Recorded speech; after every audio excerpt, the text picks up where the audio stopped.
स्वागत है आप सबका आपके अपने YouTube channel Ajay Sahu online classes के इस प्लेटफॉर्म पर। दोस्तों, हम लोगों ने कल जो है वो छत्तीसगढ़ी भाषा का अध्ययन प्रारंभ किया था। छत्तीसगढ़ी भाषा जो है छत्तीसगढ़ के जितने भी एग्ज़ाम हैं उन सभी में जो है अधिकतर एग्ज़ामों में जो छत्तीसगढ़ी भाषा रहती है और उससे क्वेश्चन बहुत अच्छे से पूछे जाते हैं। CGPSC प्री में हम लोग देखें तो सेकंड पेपर जो इसका दूसरा पेपर होता है एप्टीट्यूड, उसमें हिंदी और छत्तीसगढ़ी भाषा से भी क्वेश्चन पूछे जाते हैं, ठीक है। और मेंस में तो छत्तीसगढ़ी भाषा से 50 नंबर का क्वेश्चन आता ही आता है। तो छत्तीसगढ़ी जो है वो बहुत ज़्यादा इम्पॉर्टेंट है, आपके परीक्षा की दृष्टि से बहुत ही महत्वपूर्ण है। और हम लोग उसी पर जो है चर्चा आज फिर से प्रारंभ करेंगे वर्णों पर, ठीक है। कल हम लोगों ने इसका जो है सामान्य परिचय देखा था, छत्तीसगढ़ की उत्पत्ति देखी थी। आज हम लोग देखेंगे छत्तीसगढ़ी वर्णमाला, ठीक। इसमें दोस्तों बहुत सारा कन्फ्यूजन है और बहुत सारे जो हैं कोचिंग सेंटर्स के जो वीडियोस हैं उसमें अलग अलग जो है वो बताया जाता है। तो मैं आपको पूरा जो है ऑथेंटिक सोर्स के माध्यम से आपको उपलब्ध करवा रहा हूँ। आप कई लोगों के मन में डाउट आता होगा कि मैं आपको कहाँ से पढ़ा रहा हूँ, रिसोर्सेस क्या है, तो ये भी आपको मैं बता देता हूँ। दोस्तों, मेरे पास जो है वो बड़े बड़े जो ये छत्तीसगढ़ की व्याकरण लिखने वाले जितने राइटर हैं, जैसे हीरालाल काव्योपाध्याय हो गया, रमेश चंद्र मिश्र हो गया, प्रभुलाल मिश्र हो गया, रमेश चंद्र मेहरोत्रा हो गया, ठीक है। और छत्तीसगढ़ी शब्दावली के लेखक जो थे शंकर शेष जी हो गए, संपूर्ण छत्तीसगढ़ व्याकरण लिखने वाले विनोद कुमार वर्मा जी और विनय कुमार पाठक जी, इन सभी के जो बुक से आपको जो है ऑथेंटिक जानकारी जो सामग्री उपलब्ध कराई जा रही है और पूरी तरह से विश्वसनीय और प्रामाणिकता के साथ है। तो आप लोग अपने मन में बिल्कुल भी किसी भी प्रकार का डाउट जो है वो नहीं रखेंगे, ठीक है। और कोई भी क्वेश्चन आपका गलत नहीं होता, ये आप गलत नहीं होगा, आप लोग निश्चिंत रहिए, ठीक है। तो चलिए दोस्तों, आज हम लोग जो है वो स्टार्ट करेंगे कौन सा छत्तीसगढ़ी वर्णमाला में छत्तीसगढ़ी वर्ण, ठीक। तो यहाँ पर एक चीज़ मैं बताना चाह रहा हूँ आपको। इससे पहले हम लोगों को एक चर्चा करनी होगी किस पर, छत्तीसगढ़ी राजभाषा आयोग अधिनियम, ठीक है। तो इसकी चर्चा क्यों की जा रही है दोस्तों, इसको भी मैं बता देता हूँ, क्योंकि इससे जो है क्वेश्चन पूछा गया है, कई बार पूछा गया है, ठीक है। तो आप लोग निश्चिंत रहिए, जिस भी टॉपिक से क्वेश्चन आया हुआ है CGPSC प्री में, उन सभी टॉपिक को हम लोग अच्छे से कवर करेंगे, ठीक है। एक बार ये भी पूछा गया था छत्तीसगढ़ी संपूर्ण व्याकरण के जो विनय कुमार पाठक के साथ सह लेखक कौन है, ये भी आप लोगों को ध्यान होगा, पेपर में पूछा गया था। तो इसके जो सह लेखक थे विनोद कुमार वर्मा जी थे, ठीक। तो यहाँ से भी क्वेश्चन आया हुआ है। तो परीक्षक है वो अपने हिसाब से क्वेश्चन पूछता है, आप लोगों को अपने हिसाब से प्रिपेयर रहना होगा, ठीक है। तो अभी हम लोग देखेंगे छत्तीसगढ़ी राजभाषा आयोग, राजभाषा आयोग अधिनियम,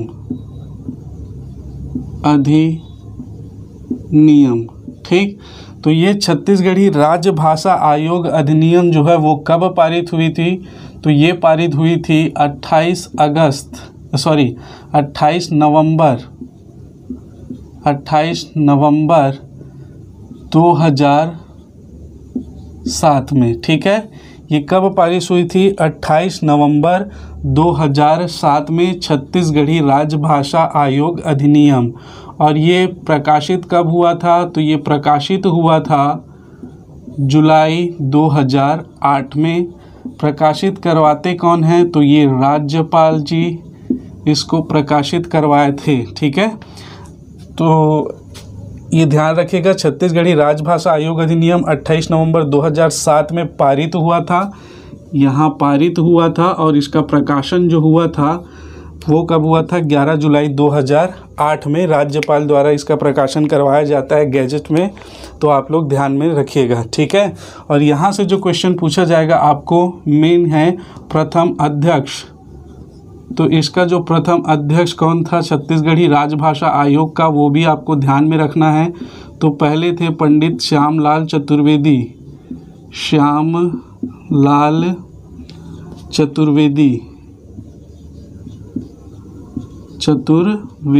ठीक है। ये हमारे जो हैं छत्तीसगढ़ी राजभाषा आयोग के पहले अध्यक्ष थे। और द्वितीय कौन थे? द्वितीय अध्यक्ष पंडित दानेश्वर शर्मा। दानेश्वर शर्मा। और उसके बाद जो इसके तृतीय अध्यक्ष हैं, तृतीय, ये द्वितीय थे, तृतीय जो अध्यक्ष हैं, तृतीय अध्यक्ष ये हैं, अभी वर्तमान में भी हैं, कौन? विनय कुमार पाठक। विनय कुमार पाठक, ठीक है। तो इसको ध्यान में रखिएगा, ठीक। मोस्टली याद रखना है आपको प्रथम अध्यक्ष कौन थे, ठीक है। इसके बाद हम लोग देखें तो प्रथम सचिव भी आप लोग याद रखिएगा। प्रथम सचिव छत्तीसगढ़ राजभाषा आयोग के प्रथम सचिव थे डॉक्टर सुरेंद्र दुबे। डॉक्टर सुरेंद्र दुबे जी, ठीक है। पद्मश्री हैं ये डॉक्टर सुरेंद्र जी भी, आप सभी इनसे परिचित होंगे। तो ये चीज़ें आप लोग ध्यान में रखिएगा। पहला देखिए, छत्तीसगढ़ राजभाषा आयोग पारित कब हुआ? 28 नवंबर 2007। प्रकाशन हुआ गैजेट में इसका 11 जुलाई 2008। प्रकाशन करवाया किसने? राज्यपाल ने। प्रथम अध्यक्ष थे पंडित श्यामलाल चतुर्वेदी। द्वितीय अध्यक्ष थे पंडित दानेश्वर शर्मा। तृतीय अध्यक्ष अभी जो हैं वर्तमान में विनय कुमार पाठक, ठीक। तो ये सारी चीज़ें आपको ध्यान में रखनी है। और प्रथम सचिव थे हमारे डॉक्टर सुरेंद्र दुबे, ठीक। तो इसको आप लोग नोट करिए, स्क्रीनशॉट लीजिए, फिर हम लोग आगे चलते हैं, ठीक है। चलिए, इसके बाद हम लोग देखेंगे वर्ण, ठीक है। छत्तीसगढ़ी वर्णमाला, ठीक। तो छत्तीसगढ़ी वर्णमाला में अलग अलग जो इतिहासकार या व्याख्याकार कह लीजिए या व्याकरणकर्ता कह लीजिए, उन लोगों ने अलग अलग जो है अपनी क्या वर्णमाला दी है। जैसे देखेंगे हम लोग हीरालाल, सबसे पहले हीरालाल काव्योपाध्याय द्वारा, काव्योपाध्याय, हीरालाल काव्योपाध्याय के अनुसार, हीरालाल काव्योपाध्याय के अनुसार, ठीक है। इनके द्वारा हम लोग वर्ण पर चर्चा करेंगे। इससे पहले हम लोग जान लेते हैं वर्ण क्या होता है, ठीक। तो वर्ण क्या होता है, इसकी परिभाषा मैं बहुत अच्छे से हिंदी जब हम लोग पढ़ रहे थे तो उसमें आपको करवा दिया था, लेकिन फिर भी यहाँ पर आप लोग ध्यान में रखिएगा। वर्ण उस सार्थक ध्वनि को कहते हैं जिसका अपना एक क्या होता है, ध्वनि चिन्ह होता है, और जिसकी अपनी एक लिपि होती है, और जिसका खंड जो है वो नहीं किया जा सकता, ठीक। तो यहाँ पर मैं वर्ण की परिभाषा एक बार लिख देता हूँ। वर्ण किसे कहेंगे? वे वर्ण उस सार्थक ध्वनि चिन्हों को कहा जाता है जिसकी अपनी क्या होती है, जिसकी अपनी एक लिपि या कह लीजिए संकेत लिपि होती है, और जिसका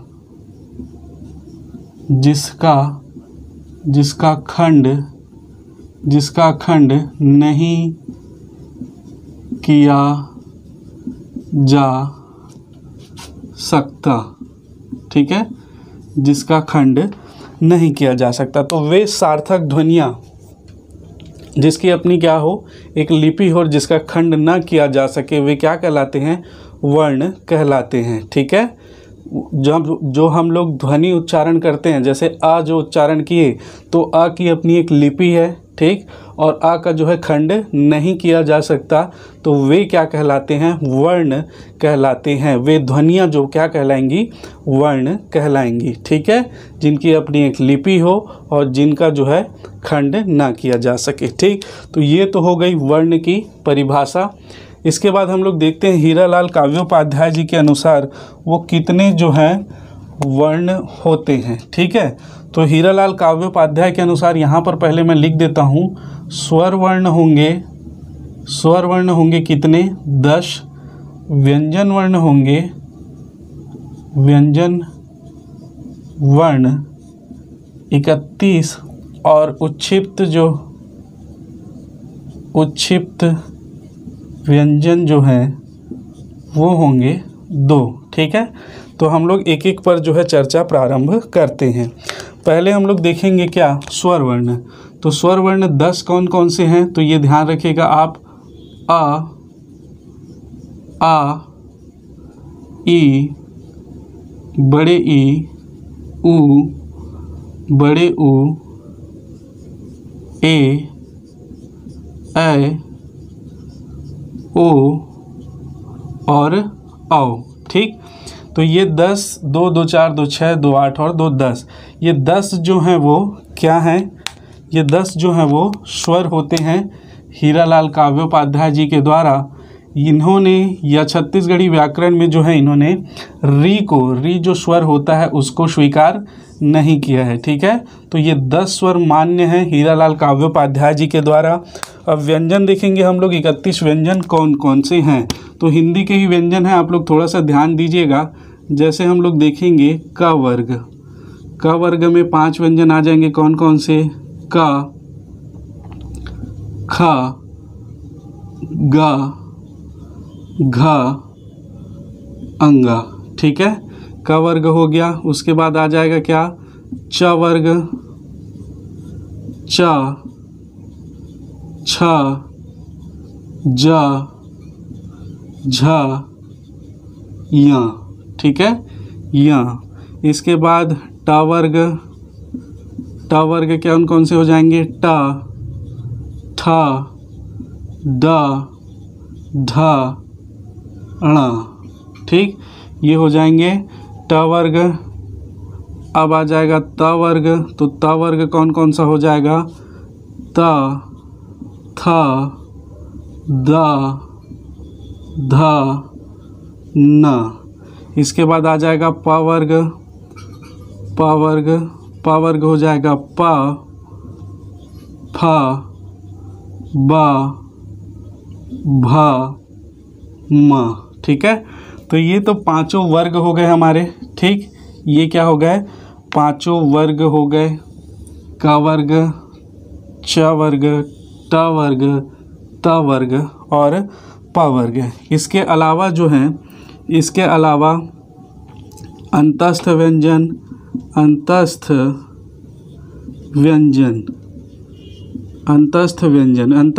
कितने हैं? 4 हैं। कौन कौन से? तो ये हैं य, र, ल, व। ठीक है, य, र, ल, व। और हम लोग देखेंगे इसमें ऊष्म व्यंजन। तो ऊष्म व्यंजन में 2 आते हैं, कौन कौन सा? स और ह। ठीक है, स और ह। श जो इसमें तालव्य श, मूर्धन्य श जो है उसको शामिल नहीं किया गया, ध्यान में रखिएगा। ठीक है, तो यहाँ देखिए 4 हो गए ये कौन से? अंतस्थ व्यंजन और 2 हो गए ऊष्म व्यंजन। ठीक, तो यहाँ देखिए ये 25, ये टोटल हो गया कितना? 25 और ये हो गया कितना? 4 और ये हो गया 2, तो कितना हो गया? 31। 25, 4, 29 और 2 31 हो गए यहाँ पर व्यंजन। ठीक है, अब इसके बाद देखेंगे उच्छिप्त व्यंजन। तो उच्छिप्त व्यंजन 2 हैं, कौन कौन से? आप लोग जानते हो, इनको ताड़नजात वर्ण भी कहा जाता है। तो ये उच्छिप्त व्यंजन है ड़ और अढ़ा। ठीक है, ड़ और अढ़ा। तो ये ध्यान में रखिएगा।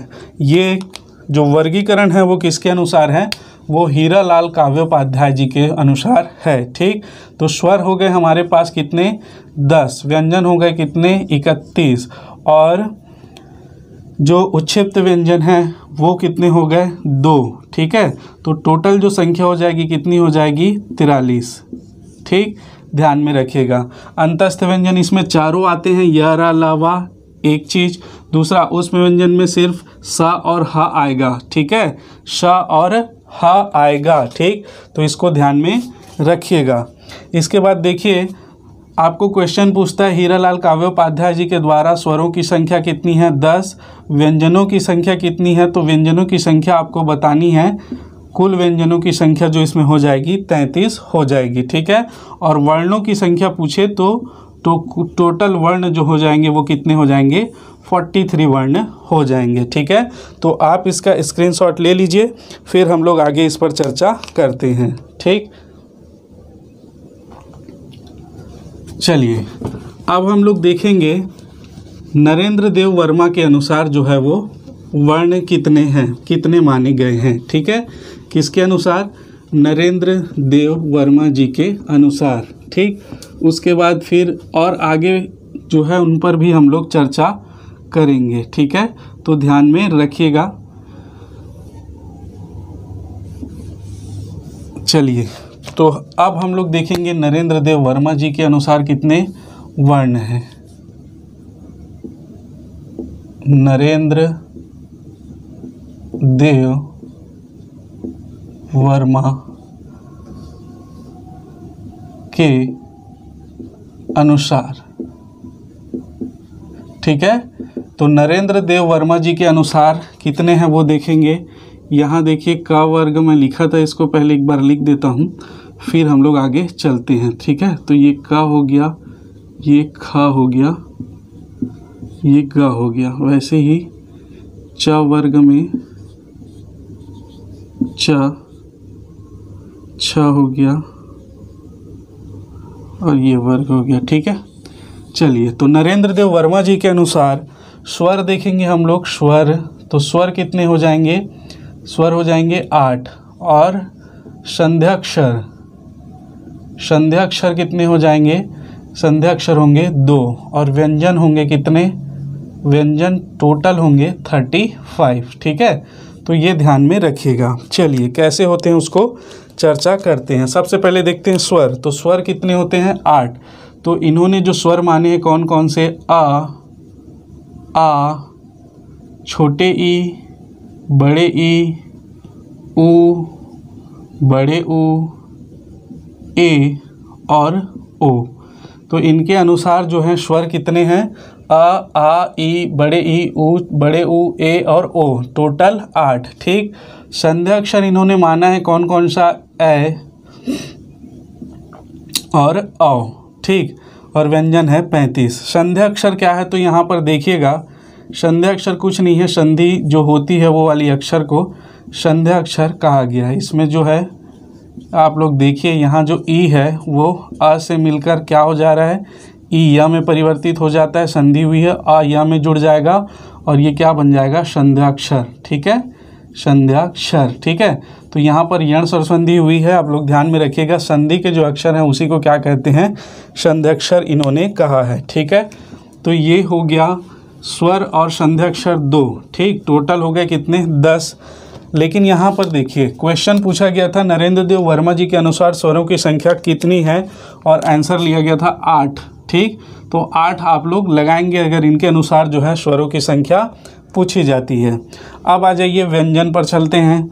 तो व्यंजन में ध्यान रखिएगा, व्यंजन में ये व्यंजन में क वर्ग से लेकर प वर्ग तक ये 2 जो हैं या और ण, या और न, इन दोनों को जो है वो उन्होंने इसमें शामिल नहीं किया है नरेंद्र देव वर्मा जी ने, ठीक है। इन दोनों को शामिल नहीं किया गया है, मैं इनको काट दिया हूँ, आप लोग ध्यान दीजिएगा, ठीक। तो इसकी संख्या कितनी हो जाएगी? 23। कितनी हो जाएगी? 23, ठीक। इसके बाद आते हैं हम लोग किसमें? अंतस्थ व्यंजन में। तो अंतस्थ व्यंजन में चारों शामिल है अंतस्थ व्यंजन। और ऊष्म व्यंजन में देखें, ऊष्म व्यंजन, तो ऊष्म व्यंजन में 2 शामिल है। इनमें भी कौन कौन से? स और ह। इन्होंने भी स और ह को इसमें शामिल किया गया है। इसके अलावा हम लोग देखें कौन कौन सा? एक है उच्छिप्त व्यंजन, उच्छिप्त व्यंजन, उच्छिप्त व्यंजन कौन सा? ड़ और ड़, ठीक। इनको भी शामिल किया गया है, ठीक है, ध्यान में रखिएगा। इसके अलावा अन्य जो व्यंजन हैं, अन्य व्यंजन, इन्होंने चार जो है अन्य व्यंजन माने हैं। एक न है, एक म है, एक र है और एक है ल। ठीक, तो ये हो गया 2 और ये हो गया 4। ठीक है, तो ये जो व्यंजन है वो नरेंद्र देव वर्मा जी के अनुसार हैं। इसको आप लोग ध्यान में दीजिएगा, ध्यान में रखिएगा। ये जो है 4 हैं और ये जो है 2 हैं। ठीक, तो यहाँ पर टोटल कितना हो जाएगा? 2, 23 हो गए हमारे किसके? वर्गीय व्यंजन। अंतस्थ व्यंजन हो गए 4 और उसमें व्यंजन हो गए 2। ठीक, तो यहाँ टोटल करेंगे तो 4 2 6 3 9, 4 13 14 और 15। ठीक, ये 5 और ये हो जाता है कितना? 35। टोटल कितना हो जाएगा? 35 हो जाएगा। ठीक, तो ये जो वर्गीकरण है वो डॉक्टर नरेंद्र देव वर्मा जी के अनुसार है। उन्होंने जो है ये व्यंजनों छत्तीसगढ़ी में जो है व्यंजनों की स्थिति स्पष्ट की है। तो ये उनके अनुसार है, ध्यान रखिएगा। उनके अनुसार व्यंजनों की संख्या पूछेगा 35, स्वरों की संख्या पूछेगा 8, संध्या अक्षर पूछेगा तो 2 होगा। ठीक है, और टोटल वर्ण पूछेगा कुल वर्ण कितना है, कुल वर्ण कितना है, तो ये 35, 8 जो है स्वर और 2 जो है संध्या अक्षर, ये कितना हो जाएगा? टोटल 45। कुल वर्ण अगर पूछता है नरेंद्र देव वर्मा जी के अनुसार तो ये कितना हो जाएगा? 45। ठीक है, तो दोस्तों ये जो वर्मा जी का क्लासिफिकेशन है, वर्गीकरण है, आप लोग इसको ध्यान में रखिएगा। पर्टिकुलर नाम देकर आपको स्वर की संख्या पूछी जा सकती है जब तक कि मानकीकृत जो वर्णमाला है छत्तीसगढ़ी की नहीं आ जाती। हम लोगों को सभी का जो है वर्गीकरण याद रखना होगा। ठीक है, तो इसका आप लोग क्या है स्क्रीनशॉट लीजिए, फिर मैं आगे इस पर और चर्चा करता हूँ। ठीक, इसका स्क्रीनशॉट लीजिए। चलिए अब हम लोग देखेंगे, चर्चा करेंगे थोड़ा जो संगोष्ठी हुआ था, संगोष्ठी जो हुई थी 2018 में उस पर। ठीक, फिर हम लोग आगे इस पर चर्चा और करेंगे। यहाँ पर ध्यान दीजिएगा, 2018 में संगोष्ठी हुई थी। संगोष्ठी क्यों हुई थी? क्योंकि इसमें कई सारे जो शब्द हैं, जैसे वर्ण हैं, उनको मानक नहीं माना गया था। ठीक है, उनको मानक नहीं माना गया था। और इसमें जो भाषाविद हैं, जो हमारे लेखक हैं, उन्होंने आपत्ति जताई थी। जैसे एक शब्द होता है वात, जैसे छत्तीसगढ़ी में आप लोग ध्यान दीजिएगा, व की जगह ब का प्रयोग करते हैं। व की जगह किसका प्रयोग करते हैं? ब का। ठीक है, तो व में अगर वात लिखें, वात मतलब होता है हवा, और व की जगह हम लोग बी कर दें तो हो जाएगा बात, और बात मतलब होता है बातचीत, जो व्यक्ति एक दूसरे से बातचीत करता है वो बात हो जाती है। ठीक है, तो यहाँ पर जो अर्थ का अनर्थ हो जाता है, अलग ही अर्थ आ जाता है। तो इसमें गहन अध्ययन चल रहा है, शोध चल रहा है, और उसी पर कई भाषाविद जिन्होंने इनको पढ़ा है, अध्ययन किया है, उन्होंने इसकी जो है इनको अमान्य करना चाहा, इनको जो है अलग करना चाहा। क्योंकि अभी अब सभी जो हैं वो साक्षर हो गए हैं, सभी इस चीज़ को समझते हैं और जानबूझकर गलती ना करें, इसलिए जो है संगोष्ठी आयोजित की गई थी कि हम जो है ये एक मानक छत्तीसगढ़ी वर्णमाला जो है अपनाएं और इसको और समृद्ध बनाएं और ऊपर ले जाएं। क्योंकि इन सब चीज़ों से जो है हमारा स्तर, छत्तीसगढ़ी वर्णमाला का स्तर और गिरता है, ऐसा उनका सोच है। तो आप लोग इसको ध्यान में रखिएगा, इसीलिए एक संगोष्ठी आयोजित की गई थी। संगोष्ठी दरअसल छत्तीसगढ़ी जो वर्णमाला है, जो भाषा है, उसके मानकीकरण को लेकर और उसकी देवनागरी लिपि के मानकीकरण को लेकर आयोजित की गई थी। ठीक है, तो यहाँ पर उसको भी आप लोग थोड़ा सा ध्यान रखिएगा। संगोष्ठी आयोजित की गई थी कब? 22 जुलाई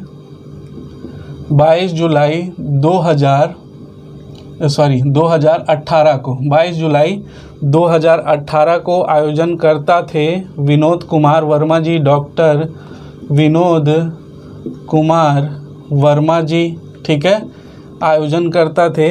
और इसमें याद रखिएगा, एक और नाम लिख दे रहा हूँ, डॉक्टर भाषाविद हैं ये, भाषाविद डॉक्टर चित्तरंजन कर। ठीक है, तो ये संगोष्ठी आयोजित कहाँ की गई थी? तो इसको भी याद रखिएगा, कहाँ की गई थी? बिलासपुर में। ठीक है, संगोष्ठी आयोजित की गई थी बिलासपुर में। आयोजनकर्ता थे डॉक्टर विनोद कुमार वर्मा जी, ठीक। और उस संगोष्ठी में जो है डॉक्टर जो है भाषाविद चितरंजन कर जी, इन्होंने जो है एक प्रस्ताव रखा और प्रस्ताव में ये कहा था, उन्होंने जो सारी चीज़ें मैं कंडीशन बताया उसके आधार पर उन्होंने जो मान्य किया है, उन्होंने कहा है कि जो प्रस्ताव रखा कि हिंदी के जो वर्णमाला है जिनके 52 वर्ण हैं उसको यथारूप जैसे का तैसा जो है छत्तीसगढ़ी वर्णमाला में स्वीकार किया जाए, ठीक है। कि इन्होंने कहा, चितरंजन कर जी ने इसका प्रस्ताव रखा और प्रस्ताव जो है सर्वसम्मति से वहाँ पर पारित भी हो गया है, ठीक है, पारित हो गया है, ठीक। तो पारित किया जाएगा, कर दिया है, लेकिन जब तक इसका अधिसूचना प्रकाशित नहीं हो जाती कि हमारा मानकीकरण जो है ये 52 वर्ण अपना लिए गए हैं, तब तक जो है इस पर कन्फर्मेशन नहीं बनता है। लेकिन चूंकि छत्तीसगढ़ राजभाषा आयोग का जो है वो संगोष्ठी हुआ है, छत्तीसगढ़ राजभाषा आयोग का, और उन्होंने ये प्रस्ताव सर्वसम्मति से पारित कर दिया गया है, तो इससे भी जो है आपसे क्वेश्चन पूछा जा सकता है। तो इसके अनुसार जो है 52 वर्ण माने गए हैं, ठीक है। हिंदी के जो 52 वर्ण हैं उसको एज इट इज़ स्वीकार किया गया है, ठीक। तो उस पर भी चर्चा करेंगे। प्रस्ताव रखा था डॉक्टर चितरंजन कर ने, तो ये भी चीज़ आप लोग ध्यान में रखिएगा, ठीक। तो अब हम लोग चर्चा करेंगे 52 वर्ण पर। 52 वर्ण आप लोग जो है वो पढ़ चुके हैं, ठीक है। 52 वर्ण आप लोग पढ़ चुके हैं, लेकिन फिर भी यहाँ पर मैं एक बार उन सभी को चर्चा में ले रहा हूँ, तो आप लोग उसको अच्छे से रिवाइज कर लें ताकि आपको ध्यान में रहे, ठीक है। तो हम लोग देखेंगे, हम हिंदी के अनुसार देखें स्वर, तो स्वर कितने हैं? 11 हैं, ठीक है। ध्यान में रखिएगा 11 कौन कौन से हैं? तो 11 मैं यहाँ पर लिख देता हूँ कौन कौन सा। तो ये हो जाएगा आ, छोटे ई, बड़े ई, उ, बड़े उ, री, ए, ओ और औ। तो ये हमारे जो हैं कितने हैं? 11 स्वर हैं, ठीक है, 11 स्वर हैं। अब यहाँ पर ध्यान दीजिए आप लोग, थोड़ा सा इसको मैं मिटा देता हूँ। जो हमारा वर्गीय व्यंजन है, वर्गीय व्यंजन है वो कितना है? वो पूरा है वर्गीय व्यंजन, ठीक है। इसमें सभी को जो है मान्यता मिली हुई है, तो इसको हम लोग पूरा लिख देते हैं। च, छ, जा, झा, या, टा, ठा, डा, ढा, णा, ठीक है। अब देखें ऊष्म व्यंजन, तो ऊष्म व्यंजनों की संख्या 4 है। कौन कौन सा हो जाएगा? यहाँ ध्यान दीजिए आप लोग, श, स और ह। तो ये भी कितने हो जाएंगे? 4 हो जाएंगे। इसके अलावा जो है व्यंजन की बात कर रहे हैं हम लोग, तो व्यंजन और कौन सा व्यंजन हो जाएगा? तो यहाँ पर और लिख देता हूँ मैं, कौन सा बच्चा है? संयुक्त व्यंजन, संयुक्त व्यंजन। संयुक्त व्यंजन कौन कौन सा हो जाएगा? अक्ष, त्र, ज्ञ या ज्ञ बोलिए, इसको ज़्यादा उचित रहेगा, और श्र, ठीक है। तो ये हो जाएगा हमारा संयुक्त व्यंजन। इसके बाद जो है उच्छिप्त या ताड़नजात वर्ण, उच्छिप्त या ताड़नजात वर्ण, उच्छिप्त या ताड़नजात वर्ण, इसकी संख्या है 2, अड़ा और अढ़ा। तीसरा हम लोग देखेंगे हमारा जो है अयोगवाह वर्ण। कौन सा? अयोगवाह वर्ण। तो अयोगवाह वर्ण कितने हैं? 2 है, एक अनुनासिक और दूसरा, इसको लिख देता हूँ, सॉरी अनुनासिक बोल रहा हूँ, अनुस्वार। एक है अनुस्वार और दूसरा कौन सा है? विसर्ग, दूसरा है विसर्ग, ठीक है। तो ये हमारे जो है टोटल व्यंजन हैं, ठीक। तो यहाँ ध्यान में रखिएगा, ये वर्गीय व्यंजन की संख्या कितनी?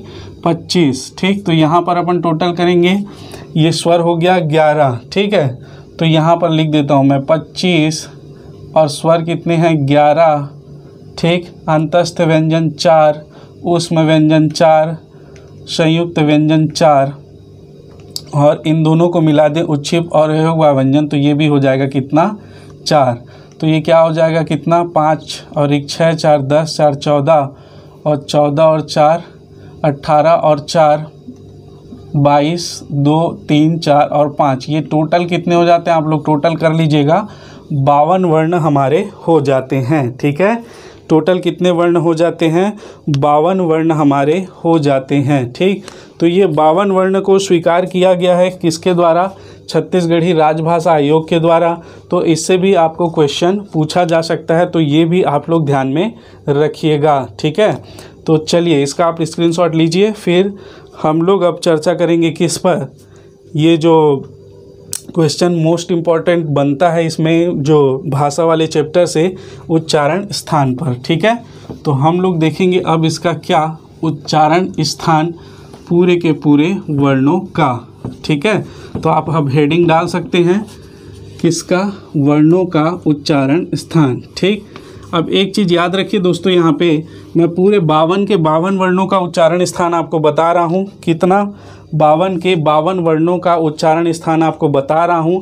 अब वो हीरालाल काव्योपाध्याय हो, नरेंद्र वर्मा हो या कोई और हो, उच्चारण स्थान तो एक ही है। ठीक है, सबका उच्चारण स्थान एक ही रहेगा। ठीक, तो आप लोग उसको बिल्कुल भी लाइटली मत लीजिए। मैं पूरा 52 का 52 जो है अच्छे से आपको समझा रहा हूँ। आप लोग, ये हिंदी में बताया गया है लेकिन एक बार फिर से बता रहा हूँ, तो आप लोग जो है इसका रिवीजन कर लीजिए, इसको कंठस्थ कर लीजिए, ये दोनों में काम आएगा। ठीक, चलिए तो अब हम लोग हेडिंग डालिए, उच्चारण स्थान,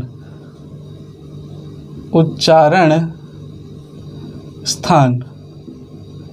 ठीक, तो हमारे पास वर्ण कौन कौन से हैं, हम लोग यहाँ पर पहले एक बार लिख लेते हैं कौन कौन सा है। आ, ई, बड़े ई, यहाँ पर हो गया री, यहाँ पर ऊ, बड़े ऊ, ए, ओ, ये 11 हो गया स्वर। उसके बाद देखेंगे व्यंजन, तो ये हो गया क वर्ग, च वर्ग, ट वर्ग, त वर्ग, प वर्ग। ठीक, इसके बाद हमारे पास क्या बचेगा, अंतस्थ व्यंजन। अंतस्थ व्यंजन कौन से हैं, 4 हैं, य, र, ल, व। इसके बाद आ जाएगा क्या, ऊष्म व्यंजन। ऊष्म व्यंजन, तो ऊष्म व्यंजन भी 4 हैं, कौन कौन से, श, स और ह। इसके बाद उच्छिप्त व्यंजन। उच्छिप्त व्यंजन कितने हैं, 2, एक ड़ा और एक ड़ा। ठीक, इसके बाद आ जाएगा अयोगवाह वर्ण। अयोगवाह, अयोगवाह वर्ण, ये अयोगवाह वर्ण 2 हैं, एक अनुस्वार और दूसरा विसर्ग। ठीक है, एक है क्या, अनुस्वार और दूसरा है विसर्ग। ठीक है, तो ये ध्यान में रखिएगा। यहाँ पर एक चीज़ और बता दे रहा हूँ, आपको इसको रटना नहीं है, आप लोग थोड़ा सा ध्यान लगा के एक बार समझिए। ये पहले भी बताया जा चुका है, फिर से आपको बताया जा रहा है, तो इसको एक बार समझ लीजिए, आप कभी गलती नहीं करेंगे। ठीक है, तो यहाँ पर ध्यान में रखिएगा।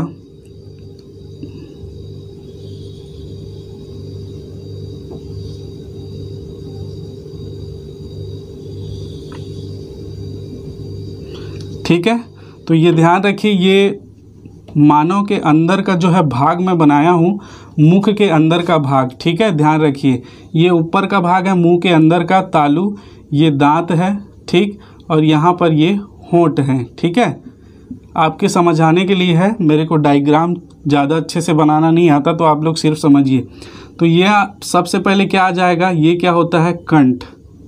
ठीक, ये कंठ है, ये क्या है, तालू, और दांत से जो लगा हुआ मसूड़ा रहता है। ठीक, दांत से जो लगा हुआ मसूड़ा रहता है, ये यहाँ पे, इसको क्या बोलते हैं, मूर्धा। क्या बोलते हैं, मूर्धा। ठीक, और ये है दंत, दंत, और ये है होंठ। ठीक है, तो हम लोग इसी क्रम में चलेंगे। सबसे पहले कंठ आएगा, फिर तालु आएगा, फिर मूर्धा आएगा, फिर दंत आएगा और फिर आ जाएगा आपका पांचवा क्या है, होंठ। ठीक है, पांचवा आ जाएगा आपका होंठ। इसी क्रम में ही पढ़ेंगे। ठीक, आप लोग अंदर से जो है बाहर की स्थिति याद रखिएगा। ये होता है कंठ, ये होता है तालु, ये होता है दांत के ऊपर वाला भाग जो होता है मसूड़ा लगा हुआ मूर्धा, ये होता है आपका दंत और ये हो गया लास्ट में होंठ। ठीक है, तो इसको आप लोग ध्यान में रखिए और उसके बाद आपको क्लासिफिकेशन, वर्गीकरण इनका कौन कौन से स्थान से उच्चारित होते हैं वो आपको बहुत अच्छे से समझ में आ जाएगा। ठीक है, तो यहाँ पर देखिए, यहाँ पर मैं लिख दे रहा हूँ वर्ण और यहाँ पर लिख दे रहा हूँ उच्चारण स्थान। उच्चारण स्थान, ठीक है, यहाँ पर वर्ण आ गया और यहाँ पर आ गया उच्चारण स्थान।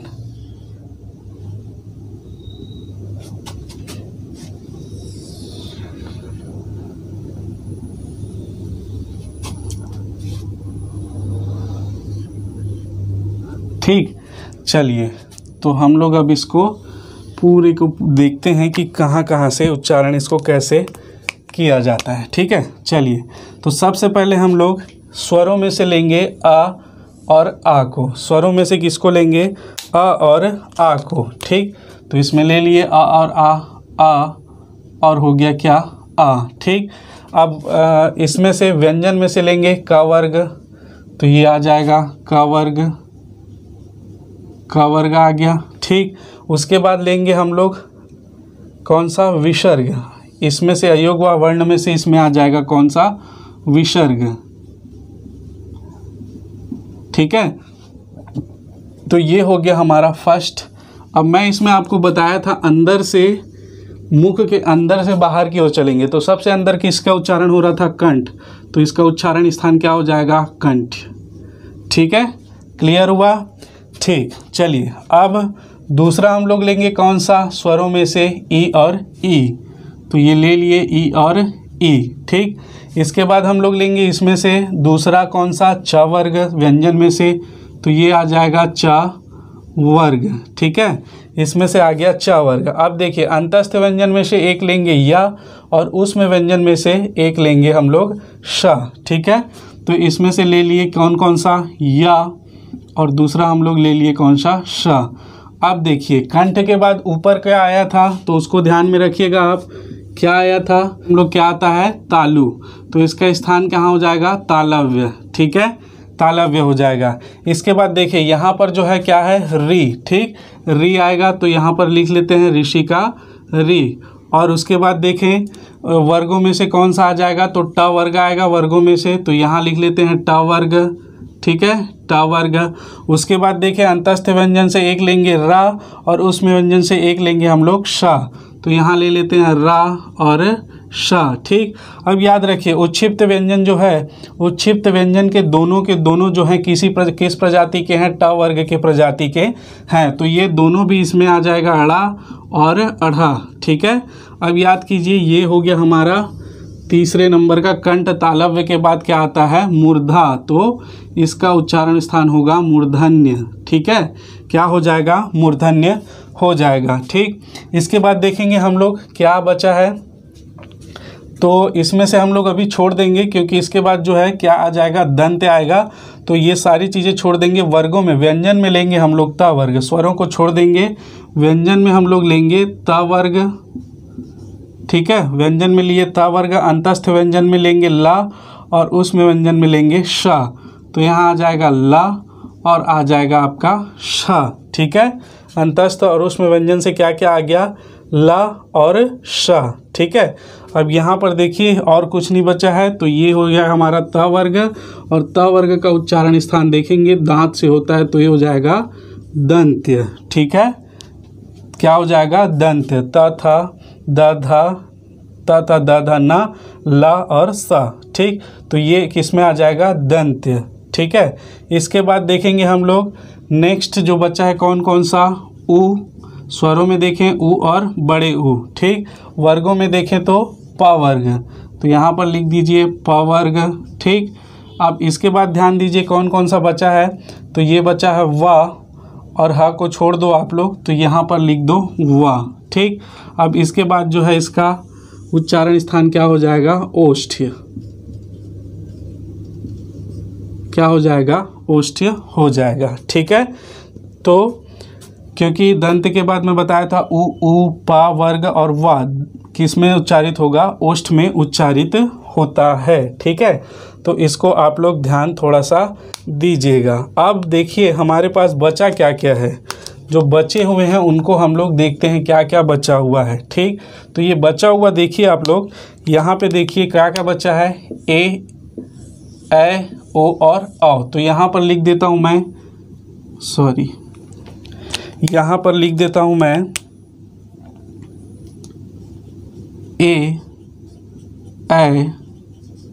ओ, सॉरी ए और ए और ओ और औ। ठीक है, और उसके बाद क्या बचा है, एक बचा है हा। ठीक है, और एक बचा है अनुस्वार। क्या बचा है, अनुस्वार। ठीक, तो याद रखिएगा ये सारा हमारा क्या हो गया, कंप्लीट हो गया। ठीक है, यहाँ पे पूरे के पूरे वर्ण जो है वो आ गए हैं, तो इसको आप लोग समझिएगा।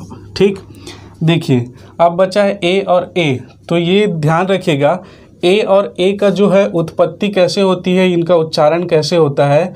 तो याद रखिए आ प्लस ई मिलके जो उच्चारण होता है क्या होता है, ए होता है, ए। ठीक है, इसी के उच्चारण के आधार पर ही ए जो है उत्पन्न हुआ है। ठीक है, अगर आप लोग संयुक्त स्वर पढ़े होंगे हिंदी में तो आप लोग देखिएगा उसको। ठीक है, वहाँ पर इसको बताया गया है अच्छे से, तो उसको आप लोग एक बार रीड कर लीजिएगा। ठीक, तो यहाँ पर आ जो है, आ का उच्चारण स्थान क्या है, कंठ, और ई का उच्चारण स्थान क्या है, तालव्य। तो ए और ए का उच्चारण स्थान ये दोनों हो जाएगा, तो दोनों को क्या लिखेंगे हम लोग, कंठ तालव्य, कंठ तालव्य। ठीक है, मेरे ख्याल से आप लोगों को समझ में आ गया होगा। वैसे ही देखें हम लोग किसका, ओ और ओ का, तो ओ को उच्चारित कैसे करते हैं, आ और उ मिलकर बना है क्या, ओ। ठीक है, तो ये क्या हो जाएगा, आ का उच्चारण स्थान कंठ और उ का उच्चारण स्थान ओष्ठ्य, तो इसका उच्चारण स्थान क्या हो जाएगा, कंठोष्ठ्य। ठीक, ध्यान में रखिएगा क्या हो जाएगा, कंठोष्ठ्य, ये हो गया कंठोष्ठ्य। ठीक, और अनुस्वार, जो अनुस्वार है, विसर्ग तो इसमें आ गया था, अनुस्वार किसका है, अनुस्वार नाक से उच्चारण होता है, तो ये किस में आ जाएगा, नासिक्य में। किस में आ जाएगा, नासिक्य में। ठीक है, अब यहाँ पर ध्यान दीजिए, एक वर्ड हमारे पास बचा है हा। ठीक है, तो इन सभी पर जो है मैं आपका ध्यान केंद्रित चाहूँगा। पहले आप लोग इसका स्क्रीनशॉट ले लो, फिर हम लोग इसमें आगे और चर्चा करते हैं। चलिए, एक जो बचा है क्या, हा। हा हमारे पास बचा हुआ है, तो देखिए हा का उच्चारण स्थान देखेंगे, हा का उच्चारण स्थान संस्कृत में कंठ से लिया जाता है, कंठ से। ठीक है, संस्कृत में किससे लेते हैं, कंठ से, लेकिन हिंदी में उसको अलिजीवा, स्वर यंत्र और जो है काकल्य वर्ण भी कहा जाता है, काकल्य से उच्चारित होने के बाद। तो अलग अलग जो है इसमें बांटा गया है, आपको सभी को ध्यान रखना पड़ेगा। हिंदी में जो बताया है उसको अच्छे से ध्यान में रखना पड़ेगा, लेकिन संस्कृत में इसका उच्चारण स्थान कंठ है, और दूसरा छत्तीसगढ़ी में भी इसका उच्चारण स्थान कंठ ही लिया गया है। ठीक है, तो इसको याद रखिएगा, हा का उच्चारण स्थान क्या है, कंठ है छत्तीसगढ़ी के अनुसार। लेकिन आपको अगर क्वेश्चन पूछ दिया जाता है हा का उच्चारण स्थान क्या है, ना हिंदी मेंशन किया ना छत्तीसगढ़ी, तो आपको जवाब हिंदी के अनुसार ही देना है। ठीक है, ये भी याद रखिएगा। दूसरा चीज़ डिस्कस करते हैं, जैसे ये वा है। ठीक, वा का उच्चारण जब करोगे तो वा का उच्चारण वैसे तो ओष्ठ में लिया गया है, लेकिन इसका सही जो उच्चारण होता है दांत और वोष्ठ से होता है।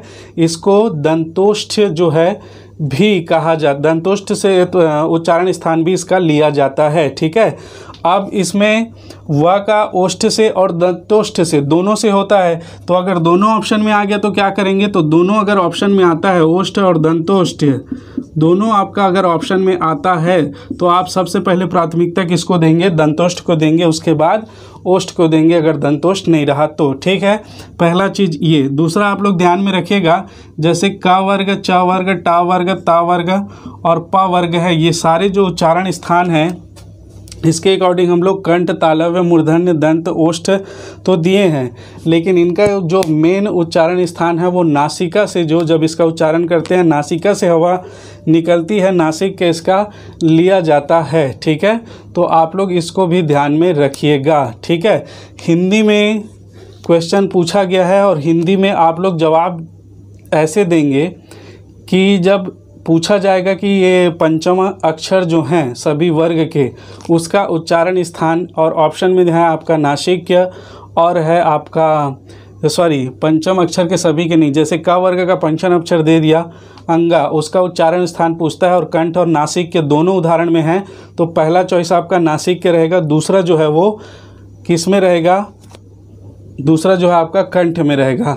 तो छत्तीसगढ़ी में इसमें से तो जैसे क्वेश्चन जो पूछता है वो हिंदी के अकॉर्डिंग ही आ जाता है, लेकिन स्पेशली आपको छत्तीसगढ़ी मेंशन करके भी पूछे तो आपको हिंदी के अनुसार ही लगाना है, उसमें भी पहले नासिक के चयन करना, अगर नासिक के ना रहा तब आप कंठ चयन करोगे।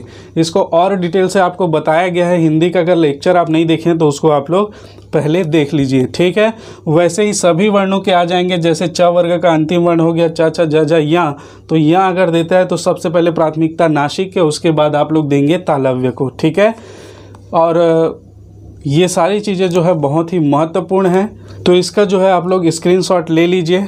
ठीक है, और कल हम लोग इसमें आगे चर्चा करेंगे और भी जो इसके आयाम हैं उन आयामों पर, सारे आयामों पर चर्चा करेंगे, और यूं ही आप लोग पढ़ते रहिए। अगर इसमें से कुछ डाउट होता है, कुछ समझ नहीं आता है तो आप लोग मुझसे पूछ सकते हैं। जो संभावित हैं वो चीज़ें मैं बता रहा हूं आपको, जैसे पूछे जा सकते हैं और पूछे जाने पर प्राथमिकताएं क्या होंगी। ठीक है, तो चलिए आज के लिए बस इतना ही। आप सभी को बहुत बहुत धन्यवाद।